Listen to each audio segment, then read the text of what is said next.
Hey everyone, in this video, we're diving into the chaotic realm in Blue Protocol Star Resonance, one of the best places to farm gear, weapons, and rare materials. You can find the chaotic realm in Astralead City inside Unit X, marked on your map with a purple icon. It's basically a series of challenging dungeons where you can earn epic gear, costumes, weapons, and reforged stones. Now, reforged stones are super important. They're used to increase your gear's perfection, which boosts all your stats. When you reforge, the last stat line on your gear gets re-rolled. Keep reforging until you hit the recommended stat, marked with a little thumbs up. And don't worry, if you dismantle a reforged item, you'll get all your reforged stones back. So feel free to experiment and power up your gear. There are 6 types of chaotic realm dungeons, each dropping different gear.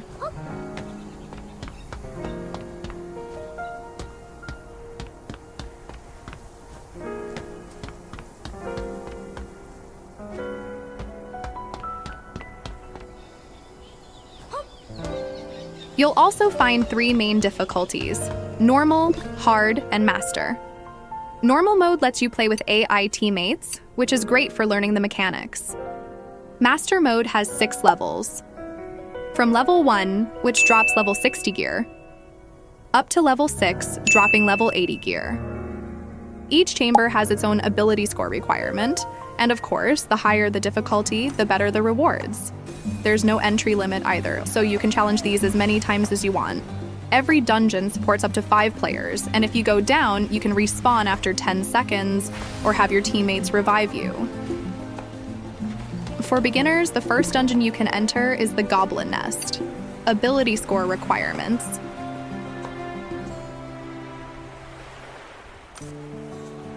You'll find goblins carrying blue shields. Defeat 2 shield goblins to create a safe zone. When they start charging, stand in that zone to block collision damage. During the Thunderball mechanic, the player being targeted should angle their shield slightly left or right of the boss. Another shielded player should position near or behind the boss to deflect the ball into its weak spot. You can even bounce it between 3 shields for better accuracy. Also, keep an eye on the electric AoEs on the floor. Don't stand in them. When you complete the Goblin Nest dungeon, you can earn valuable rewards such as gauntlets, earrings, boots, or weapons. Tina's Mindrealm dungeon. Ability score requirements. There's a timer next to her HP bar that shows when Void Purify is coming, 15 seconds before 0. To clear this mechanic, get hit by the Void Purify attack while holding the sigil. If you're marked with a circle, stay close to the boss. Everyone should group inside the circle to share damage evenly. When clones appear, focus on the ones walking toward the center. If a clone reaches the middle, tanks and support should use damage reduction abilities. Some attacks can't be dodged normally, so use ultimate or invulnerability skills to survive. Use dodge when you see the red glint to counter her attacks. You can also use the wardrobe mechanic to teleport and dodge her sweeping strike. When large circles appear under each player, spread out to avoid overlapping damage. Healers should top everyone off before Tina's big attack. In hard and master modes, there's also an invisible vacuum pulling everyone to the center, so stay mobile and use movement skills. Possible rewards from this dungeon include helmets, necklaces, tops, or weapons. Towering Ruin Dungeon. Ability score requirements. This dungeon splits players into 2 roles, tanks and DPS/healers. When a circle appears, stack together inside it before it explodes. The more players inside, the less damage everyone takes. If you're alone, you'll probably die.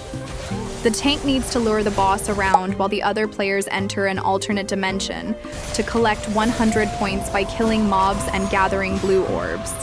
Once your team hits 100 points, a purple portal spawns. The tank should run to that location to guide everyone back. After both sides interact with the portal, a safety bubble appears. Stay inside it while the boss slams the ground and releases electric pulses. So keep healing.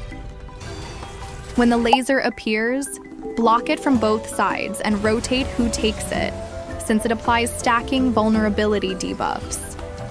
If you mess up this phase, the boss unleashes massive AoE damage. Possible rewards from this dungeon include rings, armor, pants, or a weapon. Kamia Trial Dungeon. Ability score requirements. When the boss summons blue souls, spread them evenly around the map's edge to weaken their pull. After about 5 seconds, the boss will roar and pull everyone toward the center. Make sure to stack in the circle to share the damage. Your goal here is to destroy 3 totems at the same time. Assign 1 DPS per totem, while the healer keeps everyone healthy. If one totem's HP gets low, check the others before finishing. When the red gauge near the boss's HP empties, he'll rain down meteors.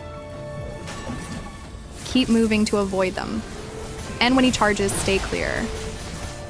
It deals massive damage. Possible rewards from this dungeon include shoes, charms, gauntlets, or a weapon.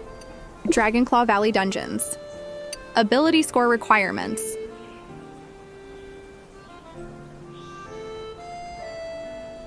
Start by taking down the wind spirits.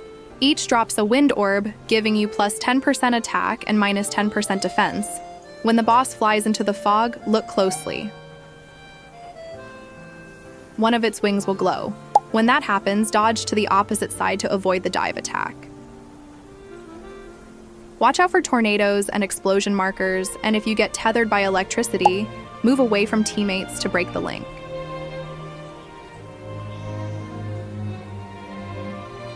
Once the boss flies to the top platform, head to the center and press F to follow it up.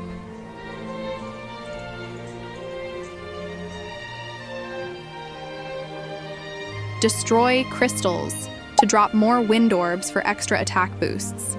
In hard mode, avoid electric orbs, since they apply a nasty minus 20% defense debuff. Tanks can pick these up instead.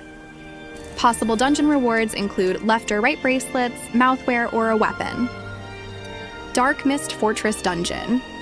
Ability score requirements. Here you'll fight Denval.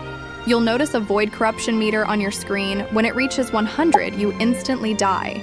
Use the cleansing altar scattered around to reset your corruption. The tank should head to the center to grab a shield and block Denval's slam.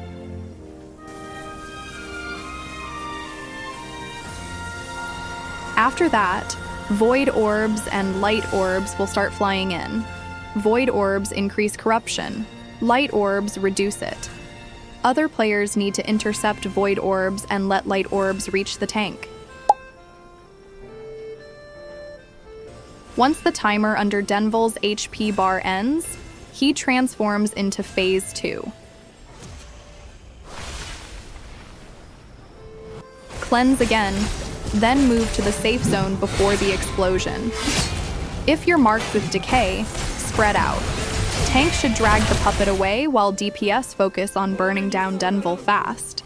If the red bar under his HP fills up, he'll wipe the party.